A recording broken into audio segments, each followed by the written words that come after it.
स्वागत है आपका बीपीएससी प्लस में। आज हम लोग डिस्कस करने वाले हैं बीपीएससी असिस्टेंट ऑफिसर में जो इकोनॉमिक्स ऑप्शनल के क्वेश्चन आए हैं उसके बारे में।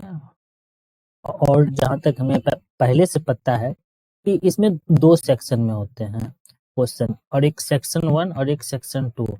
प्रत्येक सेक्शन में 6 क्वेश्चन होते हैं, 6 इसमें 6 इसमें, और इसमें से 3 का ही आंसर देना होता है दोनों सेक्शन में। तो आइए डिस्कस करते हैं कि कौन कौन से सेक्शन में किस किस टाइप के क्वेश्चन आए हैं। और ये जो पहला पेज है ये तो खैर इंट्रो के लिए होता है कि ये कैसे कैसे आपको क्या क्या लिखना है। जैसे 6 क्वेश्चन होते हैं, 3 का आंसर देना है, बस यही है इसमें। और यदि हम अगले सेक्शन की बात करें तो इस सेक्शन में यदि देखें तो जो पहला क्वेश्चन है वह आपका मार्केट से रिलेटेड है। मार्केट में यह बाजार मूल्य पर जीएनपी और जीडीपी में अंतर स्पष्ट करने के लिए कहा जा रहा है। और दूसरा क्वेश्चन जो है वह राष्ट्रीय आय। क्वेश्चन तो एक ही है, यह क्वेश्चन एक ही है, इसी में क ख ग कर करके ये क्वेश्चन दिया गया है। तो पहला, जैसा कि हम जान रहे हैं कि ये जीएनपी और जीडीपी में बाजार मूल्य पर अंतर करने के लिए कह रहा है। और ख नंबर जो क्वेश्चन है वह राष्ट्रीय आय से संबंधित है, इसमें इसका परिभाषा देना है। और ग नंबर क्वेश्चन जो है यह राष्ट्रीय आय की गणना के लिए जीएनपी की धारणा की तुलना में जीडीपी की धारणा की सुविधाएं एवं असुविधाएं का उल्लेख करना है। क्या कि राष्ट्रीय आय में यदि जीडीपी से गणना करते हैं तो उसमें क्या सुविधाएं होती है, और जीएनपी से यदि राष्ट्रीय आय की गणना करते हैं तो उसमें क्या असुविधाएं और सुविधाएं होती है। इसका मतलब लाभ या हानि, लाभ और हानि दोनों लिखना है। और दूसरा नंबर जो क्वेश्चन है, दूसरा नंबर में आते हैं तो इसमें भी आपका सेम टू सेम प्रोसेस है। मतलब इसमें सेक्शन वाइज दिया हुआ है, क ख ग कर दिया है, नंबर 2 में क ख ग कर दिया गया है। और इसमें मार्शल का जो उपयोगिता सिद्धांत है इसके बारे में बात कर रहा है। मार्शल के उपयोगिता सिद्धांत के अनुसार एक उपभोक्ता की भाषाम्य स्थिति, इसका इंग्लिश थोड़ा सा ऐसा ही रहता है, भाषाम्य स्थिति या साम्यावस्था का संक्षिप्त वर्णन करें। यदि इसमें देखा जाए तो ये भाषाम्य स्थिति का मतलब हुआ इक्विलिब्रियम कंडीशन। भाषाम्य स्थिति का मतलब equilibrium condition of consumer according to Marshallian theory of utility. और ये जहां तक बात रहा इसका हिंदी का, तो इसमें इकोनॉमिक्स एक ऐसा सेक्शन होता है जिसमें हिंदी के साथ साथ इंग्लिश भी देखने की आवश्यकता होती है।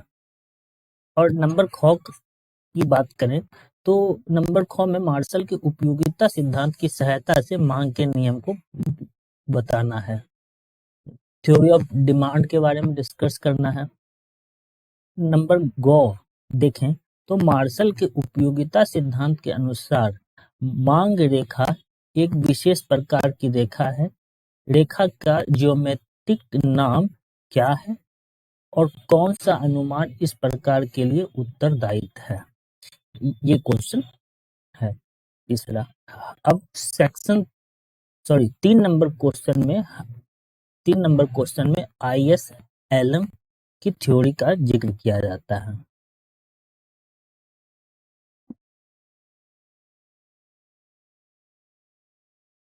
हाँ, ये तीसरा नंबर जो क्वेश्चन है, तीसरा नंबर क्वेश्चन मतलब ये ऊपर इंग्लिश और नीचे हिंदी दिया हुआ है। ISLM कर्व में ब्याज की दर के साथ अर्थ की मांग और निवेश के संबंध में व्युत्क्रम को बताना है ना। तो इसमें जैसे कि इसका देखें, यदि इंग्लिश में ये देखें, हिंदी में तो खैर थोड़ा मेरा भी मतलब ये इकोनॉमिक्स के मामले में हिंदी मेरा भी थोड़ा सा वीक है, क्या हिंदी में क्या लिखा था इंग्लिश में क्या लिखा था। तो थोड़ा समस्या हो जाता है। तो इसमें the relation of rate of interest theory, demand for money and investment. तो इसमें जो ये रेट ऑफ इंटरेस्ट के अनुसार से डिमांड बताना है, मुद्रा की मांग क्या है, और इसमें जो ये आपका ये उसके बाद ये इन्वेस्टमेंट भी बताना है। दोनों के बारे में डिस्कस करना है। राष्ट्रीय व्यय गुणक, कर दर गुणक में क्या अंतर है, इसको भी बताना है।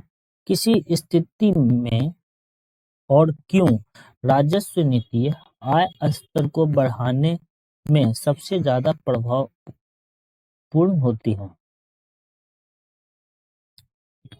ये है क्वेश्चन।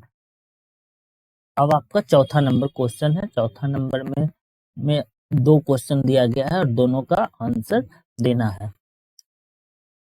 नंबर ए और बी, और इसी को हिंदी में क ख लिखा है। किसी परिवर्तनीय प्रयुक्ति के संदर्भ में उपादान दाम समाकलन, फैक्टर प्राइस इक्विलिब्रियम सिद्धांत का विवरण एवं प्रमाण दें। प्रमाण दें कि उपादान यानी फैक्टर प्राइस गतिशीलता न रहने के बावजूद यह सिद्धांत सही है। तो इसमें फैक्टर प्राइस इक्विलिब्रियम के बारे में डिस्कस करना है कि ये कैसे परिवर्तनीय है। और नंबर ख या बी नंबर में एक्शन ओर्लिन सिद्धांत का को बताना है और इसका प्रमाण देना है विथ डायग्राम। ऐसे लिखा हुआ तो नहीं है, लेकिन इन सब क्वेश्चन में तो डायग्राम आवश्यक हो ही जाता है। 5वां नंबर क्वेश्चन है, मुद्रा की आपूर्ति के विभिन्न मापकों का वर्णन करें, जैसा कि भारत के केंद्रीय बैंक प्राधिकरण द्वारा परिभाषित किया गया है। हाँ, कि हम लोग मुद्रा को कैसे कैसे माप सकते हैं। यदि आपने मतलब यदि आपने मैक्रो का बुक पढ़ा होगा तो उसमें ये क्वेश्चन है कि मुद्रा को कैसे मापा जाता है। और नंबर ख में जमा गुणक, बैंक क्रेडिट गुणक या अर्थ गुणक की गणितीय अभिव्यक्ति का निर्धारण करें। और नंबर ये है। फिर तीसरा क्वेश्चन है इसमें, केंद्रीय बैंकों द्वारा अर्थव्यवस्था में अर्थ की आपूर्ति के नियंत्रण हेतु उठाए गए विभिन्न उपायों का विवरण दें।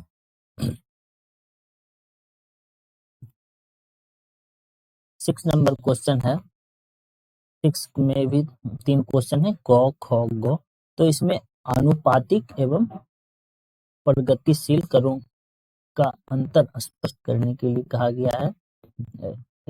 ये एक्चुअल में ये आप लोगों के लिए मतलब ये पब्लिक फाइनेंस का क्वेश्चन है। ये पब्लिक फाइनेंस का क्वेश्चन है। और दूसरा क्वेश्चन है, आय करों की दर में वृद्धि कार्य के लिए प्रयास को कैसे हतोत्साहित करती है, इसकी व्याख्या करें।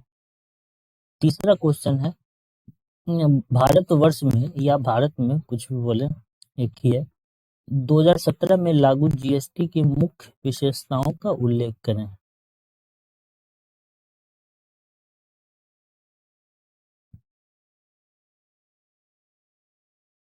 हाँ, इसके बाद ये 7वां क्वेश्चन है, भारत में अप्रैल 2016 से 2020 के प्रथम लॉकडाउन के अंत तक जीडीपी वृद्धि दर के रुझान का संक्षिप्त वर्णन करें।